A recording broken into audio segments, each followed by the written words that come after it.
Hello and welcome back to the FreeMelon Society, my wonderful and lovely FreeMelon initiates. I'm Eli Martyr, and today we're going to be sharing an interview that I was very fortunate to be part of. I was invited back onto Misfit Vegan's YouTube channel, and we talked about some important stuff. We went into the blood, the importance of the blood, and a little bit of esoterica regarding the blood and its deeper significance. So I hope you enjoy this. This is a really important conversation, as I am always trying to reignite the lost respect and the lost deference for the wonder of the human body.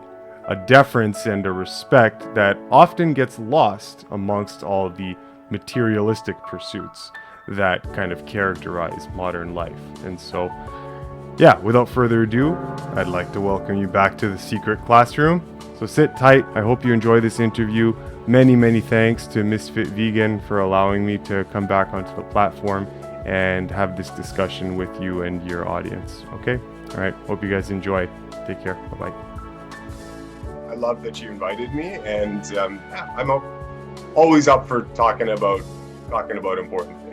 So yeah, however that happens, it's all good. Thank you so much. So now I will let you take the floor, and I might, if it's okay with you, I might put this on YouTube, if that's okay with you, but you'll let me know. Let's start. So for those of us that don't know who you are, can you just tell us a few things about yourself and how long you've been living this lifestyle and what you do and how you do it? Oh, okay. Well, I am a dude. I am Eli Martyr. That's my name. And in terms of my health practice and health journey, I've been vegan, plant-based for a whole number of years, 8 years or so. And then I made a transition into what I do now, which is essentially a fruit-centered diet. It's a raw food, 100% raw food diet, and almost exclusively fruit. Vegetables, nuts, and seeds are included in the diet as options. I just don't choose them very often. And so what's interesting with myself is that I still retain a very high level of fitness and acrobatics. I'm a stuntman as well. I'm a professional stuntman. And so I've always been involved in physical activity, martial arts, parkour, all that kind of stuff. And so with the diet as restrictive, quote unquote restrictive, not really restrictive, but conventionally speaking, being physically active, doing all the things that everybody likes to do in the health community, in the fitness community. Technically what I'm doing and what many other people are also doing with a diet of raw foods is supposedly not sufficient.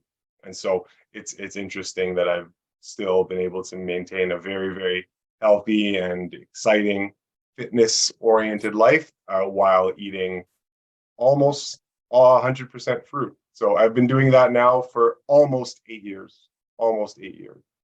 And yeah, and it's been great. I mean, I've noticed lots of improvements in my health, and things just kind of keep evolving and growing for me. So that's a little bit about my background. Amazing. For those of you that are joining late, Eli just gave us the secrets to life, to his muscles, to everything that you ever want to know, but you missed it. Yeah, Shai. Yeah, Nicole. Yeah, well, that's early, guys. It'll be on time. For being late. Thank you, Eli, for your time, and I will see you soon. I will see you in the next episode. Okay, no. So Eli, now I really wanted you to be here because you are not only a practitioner, but you also study health too, which is rare, to have somebody who's like studying it and living it, right? So, and I can see you're living it by your results. So I really wanted to get your opinion and everything you know about blood tests. It's a big controversy in the raw vegan movement. Some people are really for all the tests, the microbiome test, the blood test, constantly checking the numbers. And I Right. feel like you have definitely have an amazing opinion on this, and you've studied it. And I'm really excited to hear what you think about blood tests. And so thank you for being here, and take it away. Should we get a blood test? Yeah, no problem, no problem. Okay, so I guess before we start, just kind of orient and put the cards on the table.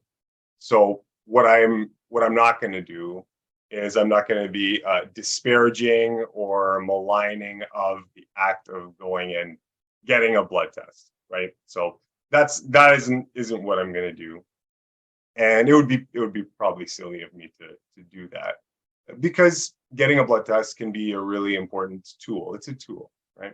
It's an important tool that can give us some clues as to what is happening on the inside, okay? Or at least for providing some raw data as to what you can see. How data is interpreted is another thing. But yeah, in terms of getting a blood test, yeah, it can be a very important tool, especially now, right? Especially now in the modern era, yeah, where essentially nobody knows how to eat and live. Everybody's confused, right? Nobody knows how to actually eat in line with their physiological gifts, right? Their physiological endowments. And so, yeah, it would be even more necessary now. See, the more we stray from our natural tendencies, the more things that we have to do to compensate for that. Yeah. And so, that being said, definitely it's more important now than it might have been at some other time where we were living in greater harmony with our relationship to food and honoring what our bodies tell us about that relationship. So anyway, should you get blood work done? I can't answer that. That's we're all adults. That's for you to decide. You can get blood work done. You can make these decisions on your own. I'm not a doctor, so I'm not going to purport to give medical advice here on your platform, just for safety reasons. So just have to say that. What I do want to do though is I wouldn't mind giving my opinion on some of the implications of getting blood work done when you go and decide to go and do it. So that is something that we can get into a little bit, all right? But whether to do it or not, this is your call. Right? So I think what I'm trying to do, is I'm just trying to reintroduce into the public mind a lost reverence, okay, a lost reverence for the human body and for its precious fluids, a reverence that we might have had and taken as common sense thousands upon thousands of years ago, okay. And my interest in health is it's approaching the vital sciences from the perspective that the physical manifestation of everything, of your body, let's just take the human body, physical manifestation of a body is just a fraction of a gradation of life force levels that spans higher and higher and higher. I want to rephrase that. I think what I want to say is that the human body, okay, let me rephrase that. The physical body is the lowest gradation of a life force that spans many gradations above it. Okay, I think that's a better way to say it. And if we're talking about that class of, or that type of training that allows us to use things like non-physical sight, spiritual vision that you might have found way back in antiquity, where the adept priest class would have been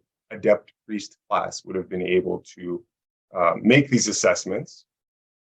what they would see is that when we regard the human form, okay, we see the human form as just exactly what I mentioned earlier. It's the plane of effects playing out from a set of life forces that are operating in a grander scale. So if this is the entirety of reality, then our physical universe, our physical manifestations are only a fraction. And so in the Western world, we've kind of been overcome by a very left-brained, reductionist, break apart a thing into a million pieces and examine only the little piece and think that we can get an idea of what the whole constitutes, right? That's our current modality of thinking. And so when we examine physical phenomena, we're only examining the plane of effects, and we ignore the causality that goes on in the majority. So anyway, that's the perspective that is really interesting. Okay, just wanted to give you an idea of the type of where I'm coming from. And it starts to become very interesting because as you peruse this body of information, what happens is the amount of reverence that you have for the body and its intelligence and how it's constituted, it starts to ramp up. Okay, and this is something I think we've lost over time. So let's talk about a little bit about blood. Just basic elements here. The human body has around 4.5 to 6 liters of blood at any given time. Conventionally speaking, the blood is carrying what? Nutrients, gases, it's carrying energies. I would add it's carrying energies to the various tissues and to the various organs. Okay, so that's what we can assess physically with the blood. So when we're talking about blood tests and having your blood drawn, we're essentially talking about some sort of blood loss, okay? Some sort of loss of blood in whatever quantities. When we lose blood, we all know that if you lose enough blood, you die, okay? That's not revelation for anybody. And we have different categories of shock that you can go into if you lose a certain amount of blood. We have compensated hemorrhagic shock that you could go into if you lose enough blood.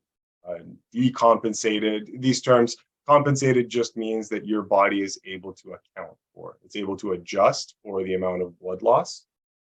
And decompensated pretty much just means that your body starts to get injured as a result of the blood loss. Okay, so the magic, I'm not going to go into all the different categories of types of hypovolemic shock, but just know that if your body has about 4.5 to 6 liters of blood at any given time, the first class of blood of shock would be around 750 milliliters of blood loss, okay, or about 15% of your blood volume. So if you lose 15% of your blood volume, that's when you start to have problems, okay? And it gets worse and worse and worse the more blood you lose, okay?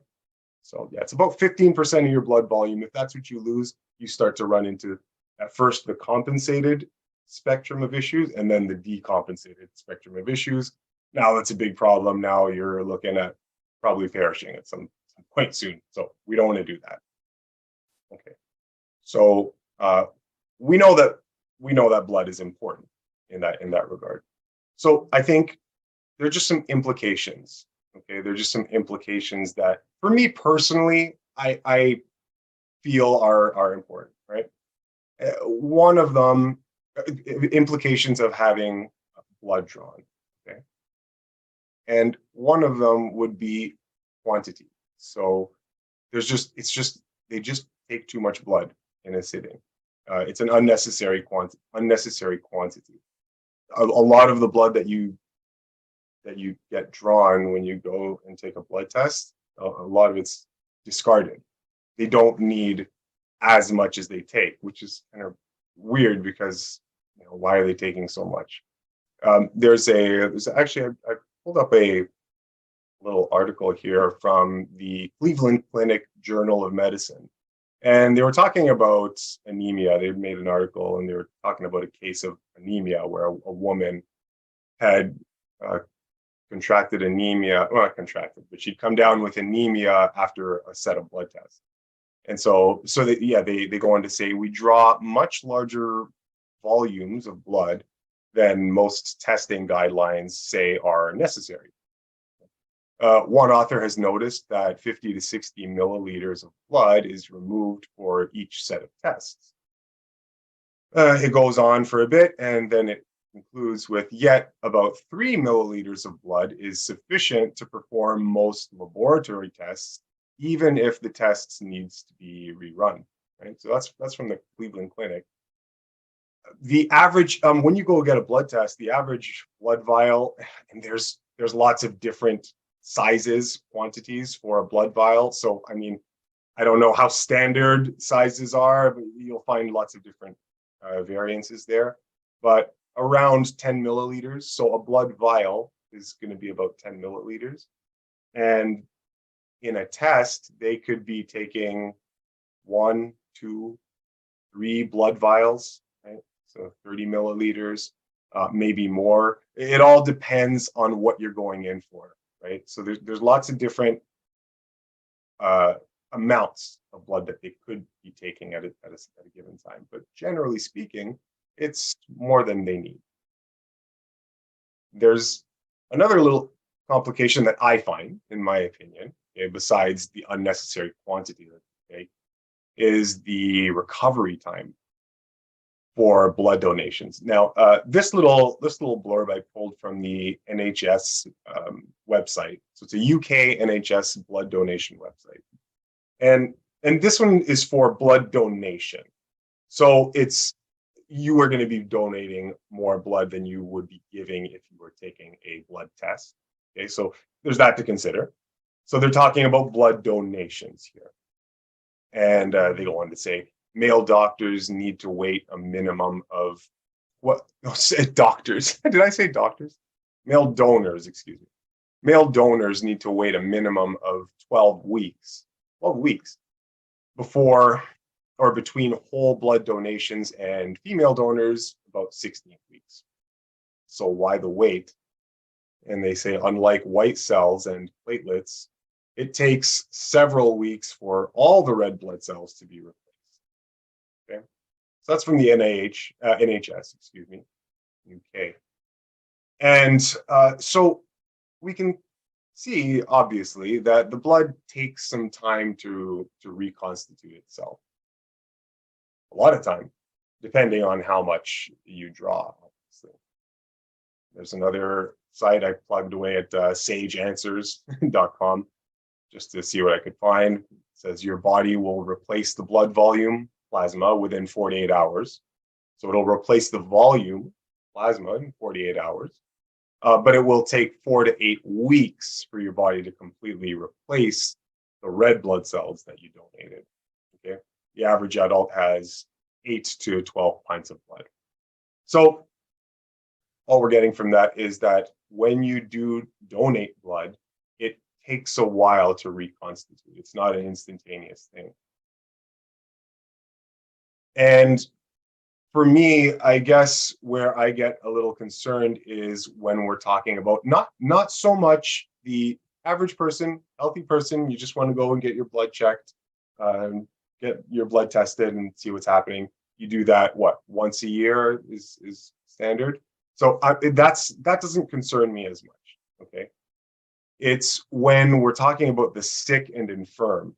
Okay, the weak, people who don't have good constitution, people who are suffering from some sort of lifestyle related disease. And then they go into the clinic and the physician is advising that they come in for routine testing. So it's routine testing that I find is a bit more concerning. Even if we're drawing less total blood per session, the habitual taking of blood is far more, and this is where I would offer this, is far more vitally taxing, then we probably give respect to them, right? It's a lot more vitally taxing, as we saw with the Cleveland Clinic article above, where this woman developed anemia just from taking blood tests. After you take a blood draw, they advise you no heavy lifting, no exercise, right? If you're fasted, they're going to offer you some sort of drink, orange juice or apple juice, some sort of carbohydrate, simple carbohydrate. You could feel lightheaded. They want to get electrolytes back into you. There's some protocols for if you feel symptoms after a blood draw. So why is that, right? Why is the blood so important? Why do we feel all these symptoms when we start losing blood? Okay? And not necessarily this small amount that we would have during a blood test or a blood draw, but I'm talking about just in general, when we lose blood, what is happening, right?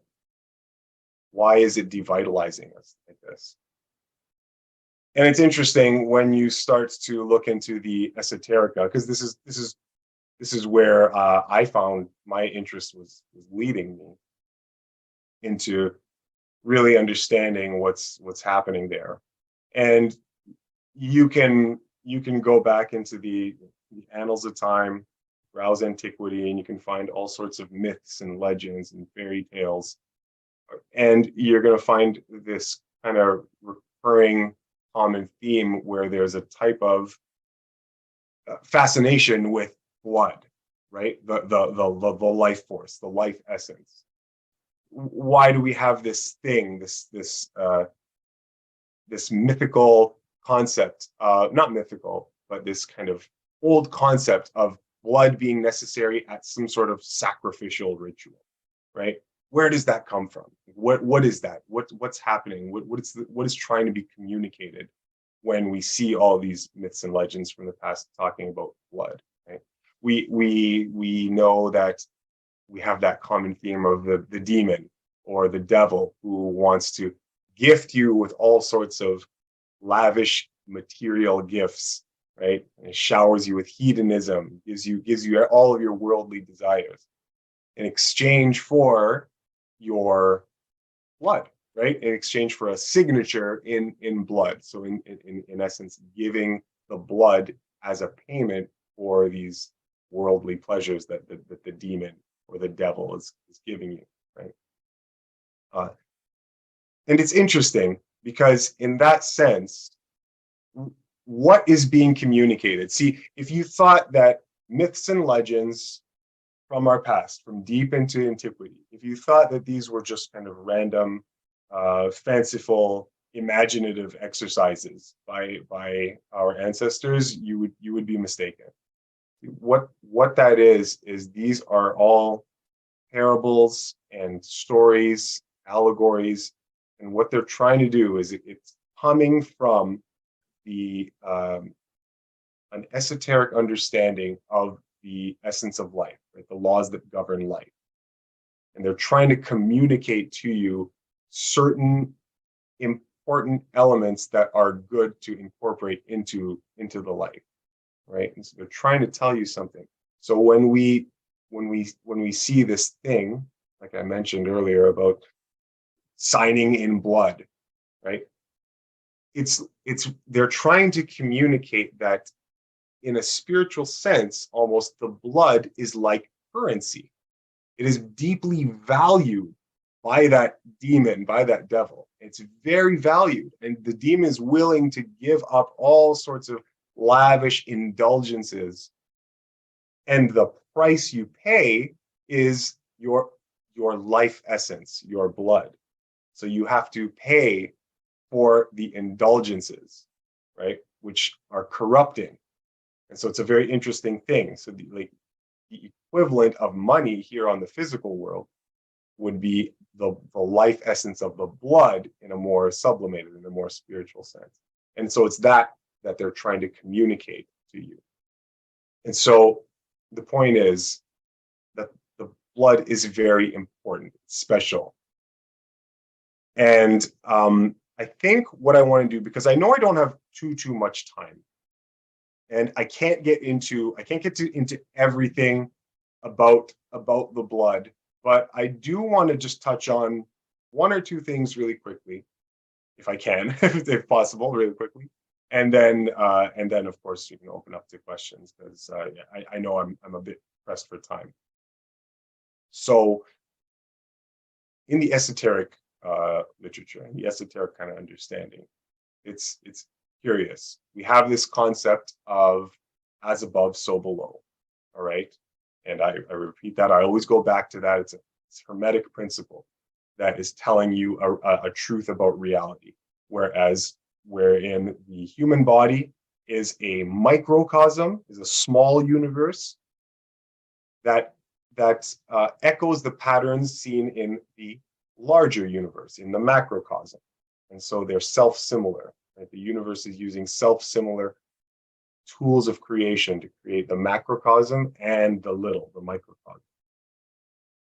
And so we have this sense of the higher and the lower. Kind of like if I want to do something in physical reality, I want to produce something, it has to exist in a thought world first. Has to, no exception.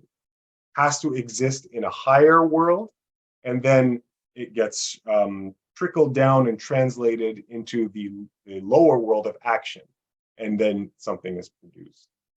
We have this sense of higher and lower realities. Your blood, the conventional understanding of blood, and it's accurate, it's all true, the conventional understandings of blood that science tells us, it's all true. And what they're telling us is that the blood receives nutrition from the outside world. Okay, so we eat, we get nutrition from the outside world, and we nourish the blood, and then the blood takes that nourishment and it distributes it to the organs and the tissues, and that's what the blood does. Okay. And in a sense, what we can see from that is that the blood is like a tablet that is written upon from the outside world. No, you know what? I won't describe it that way. I'll just say this, that the outside world is brought into the body and is deposited in the blood. Okay, let's just keep it that way. That's a bit simpler. So through your diet, through what you eat and what you breathe as well, you're taking in from the outside world information, data, nutrition into the blood, and then the blood uses that information. Okay, and as you do that, what are you doing? You create and build your physical body. Yeah, we've been doing it ever since we were kids. Now, interestingly, this principle of the higher and the lower, you can see its expression in the blood system itself. So in a curious sense, from your head down, we have what we would see as a lower system, okay? The earthly plane, the lower plane. But on the higher plane, your head, your brain, your system, the seat of the consciousness, seat of the ego, you also have a blood circulation that runs in a circuit that feeds everything up above. And when we're talking about that blood circulation, that higher blood circulation is now invested in the very same way that the lower takes nutrition from the outside world and brings it in and builds your body. In a curious sense, the higher circulation is also taking in information from the outside via the senses, by the sense data. Okay, your brain is crunching all this sensory data from your outside. And that data is also a type of nutrition that also gets fed into and imprinted into your blood. And so we have this intaking of the outside environment in a sublimated, higher energetic form, sensory data. And we also have it in a very worldly, kind of visceral, physical sense in our food. And why your blood is being tasked as being this type of medium into which nutrition from the outside world is being deposited. The reason your body is making that decision is because the blood is the actual expression, or is the instrument through which the ego operates. Okay? Imagine your blood like a biological fluid saxophone. Okay? Imagine your blood is like a red flowing saxophone. If you were to conceptualize your ego as a big, your higher self, okay? When I say ego, your higher self, your mental self, your consciousness. Imagine that as a big pair of lips. And that big pair of lips, your ego, your consciousness, what it does is it is blowing into the instrument of your blood and playing the tune of the ego and having it express in the blood system. I'll say it in another way. Your blood system is a condensed version of a higher energy body that makes up you as the human being. Okay, so in your blood, that is the seat of the ego. So the life essence uses the blood to express itself. Okay, and so I want to go into a couple of details here. I'm trying to be as brief as possible. That's okay, Eli. You can stay as long as you need to. I'm Okay. learning so much. I know everybody else is, so don't worry about it. Okay. But And we're gonna have questions after. We have questions. Yeah. That's no problem. Let me make this addition then, because I'm trying to be brief, and I was like, okay, no, don't get into this. Let me make one addition here. Just like water just like steam might condense. Okay, steam being an airy, etheric thing. When it condenses, it becomes more physicalized. It becomes water.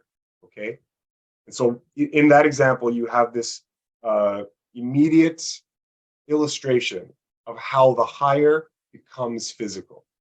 Okay, so when those adepts in the priest class of old, who had innate spiritual, and not innate, but very trained spiritual discipline, okay, are able to look at someone, they're not making an assessment of a person's body, for example, by looking only at the physical body. They understand that they're observing all of the energy bodies that are causal and that create the physical. Just like in seeing steam become water, you would want to understand both properties to get a full understanding of what water is.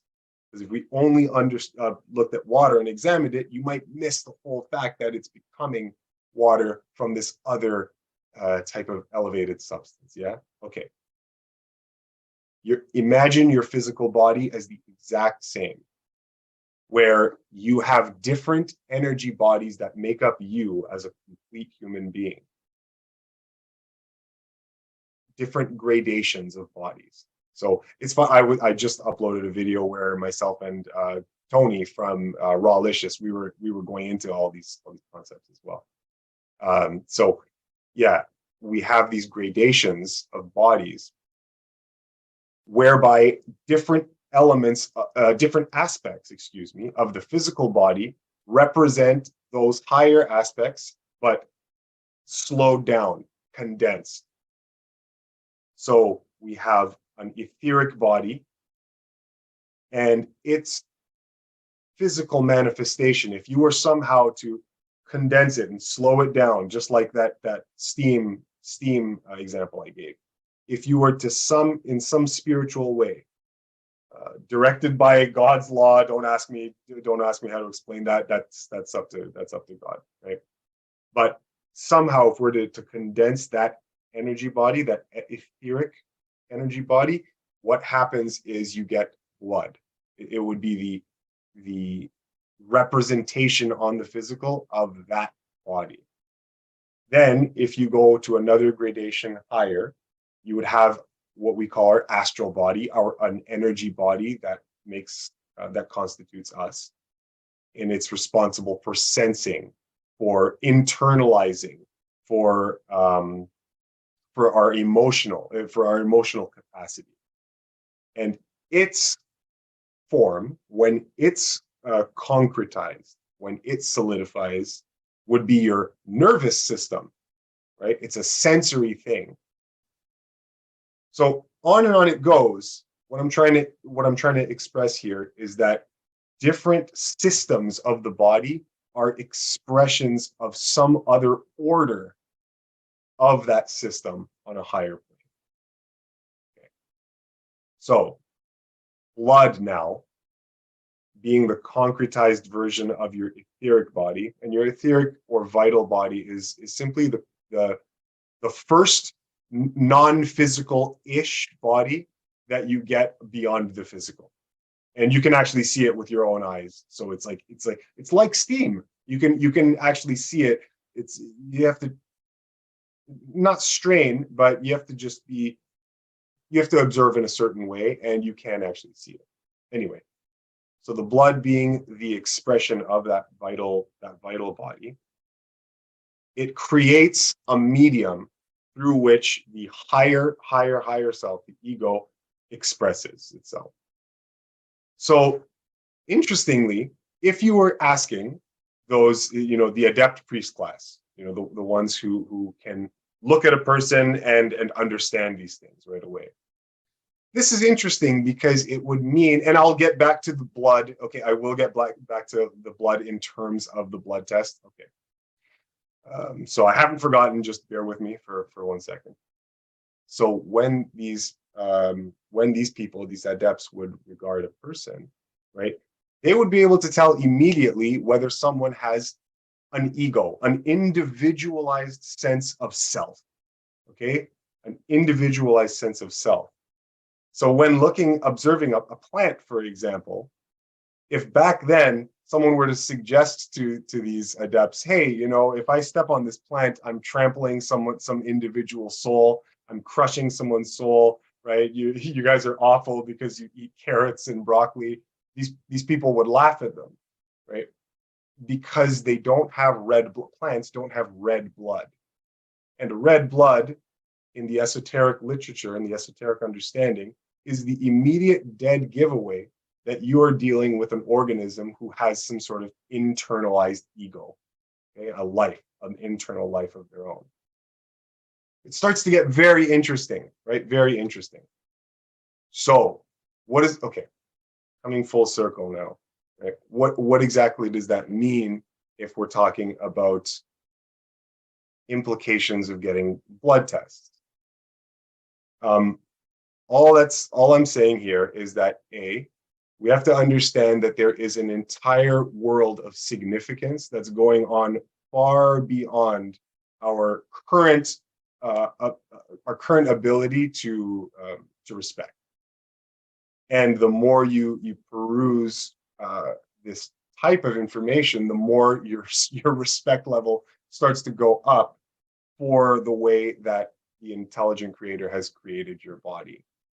Now, when we take blood, so the implications of having a blood test, what I would suggest is that we are not just losing a little bit of blood and we get tired and then you rest and then you're okay. In addition to losing the nutrition, from your blood, the oxygen, the standard things that we accept, we're also losing, because remember, the blood is also what builds the ego, right? That higher circulation is taking in sensory nutrition, and it is building your higher self much in the same way that it is building your lower self with food nutrition. So when we take away too much blood too consistently, it's devitalizing, and we rob our bodies of our ability to express life.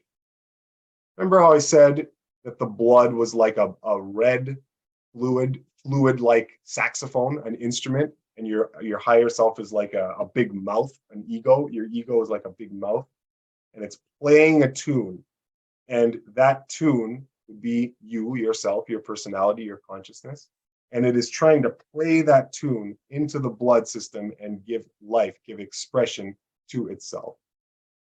So if you were to deprive yourself of too much blood, it would almost be like sticking, I don't know, cotton balls into the end of the saxophone. And the ego is trying to express its life quality in the blood, but it can't because there's some obstruction or there's not enough of that medium, right? So the point is, in giving respect to the fluids of the body, we start to see that we might want to preserve them with a bit more integrity than to have this kind of indiscriminate whatever attitude to these fluids. They just, they'll just reconstitute themselves. And so if I were giving some guidelines as to how to go about getting blood tests, okay, we'll finish off with this because I don't want to drift too long. So some concrete tips for what you should consider when you're getting a blood test, okay? One thing to know is that it is more than likely far more devitalizing than you probably think it is. You would want to, in the week post blood draw, you would probably want to pay very, very close attention to making sure that you're not being vitally taxed in any unnecessary way. So in that week prior to the blood test, it's not the right time to do any drinking. It's not the right time to do any smoking. It's not the right time to have those late nights out. How many of us post blood draw are going to bed early every night for the next subsequent nights, right? How many of us are eating an ultra clean diet, right? No oils, no stimulants, no nonsense, right? This is the problem. Nobody does that. Nobody does these things. And so these vital taxes can weigh on you. It's more likely, I mean, this has been observed, it's more likely that you get sick on the other side of a blood draw because your vital economy has been weakened and it takes time to reconstitute. So in those days post blood draw, you want to be very hyper diligent as to what comes into your body. And you also want to be hyper diligent that you're not taxing yourself. It's not the time to go exercise heavily. You don't want it, not only in the first 2 days, but I would say, man, you want to give that like 3-4 days before you do any actual strenuous activity. It's just not the right time. You want to make sure that you're letting your body reconstitute itself. So that's where I think I will start to end things. And I just want to urge that there is a grand intelligence, right, that goes into the fluid makeup, the whole makeup of your body. Your blood is an extremely important component of that. That's not that that's revelation, that's obvious, but we see this timeless wisdom coming at us from everywhere. The life of the flesh is in the blood. We see this. This is what we hear from the Bible. It is the blood that maketh an atonement for the soul. Atonement, right? What are we trying to communicate here? There's something very deeply valuable about the blood, and when we surrender the blood, I would submit that we may be surrendering more than just nutritive elements and some oxygen that we get tired. So I would submit that there's more to that is being lost, and the ego, the mind, the consciousness, for the time being, may have more difficulty expressing itself when the blood volume has been decreased. And so because of that, we get all the symptomology associated with the life essence being drained from the blood. So is getting your blood work dangerous? No, no. I mean, get your blood work tested if this is something that you'd like to do, and it can be great. Yeah, it can be a tool. We can use it to get more insight into what's happening on the inside, excuse me. And like I said before, particularly now where nobody eats and lives correctly, so we start to get into this realm where we can be doing a lot of damage and not knowing it because we do things that are not natural to our bodies. So to know that that's happening, yeah, it's great. We get some blood tests and we can get an idea of what's happening. But I would also advise that when you do that, just be it's time to be hyper disciplined about making sure that you're not taxing your body after that for a good while. The saunas and the ice plunges. No. This is the wrong time. Do not be doing any of that after a blood test. Pregnancy, right? Taking blood tests while pregnant. This might not be a good idea. You wouldn't want to devitalize yourself during a critical time like that. For women, taking blood tests at the wrong time of the month, this can be problematic as well. Right? There are lots of implications here, and we're always playing this energy balance. And when we rob ourselves of a quantity of the most precious fluid that your body protects fights tooth and nail to preserve the integrity of this fluid, and when we just give it indiscriminately, right? We have to understand that there's a price to be paid for that, and we want to have enough time to redeem the blood through good practice, through good work of the soul, to reconstitute and come back to health. So yeah, again, like I was saying earlier, I'm not here to say don't go get blood work. I'm just saying there is a very deep body of information, of knowledge here that tends to cultivate a deep level of respect for those body fluids, which is why they would have been most highly valued and conserved, right, in the esoteric understanding. So anyway, that's it. I'll leave it at that for now. I hope that was kind of informative. If there was something new there,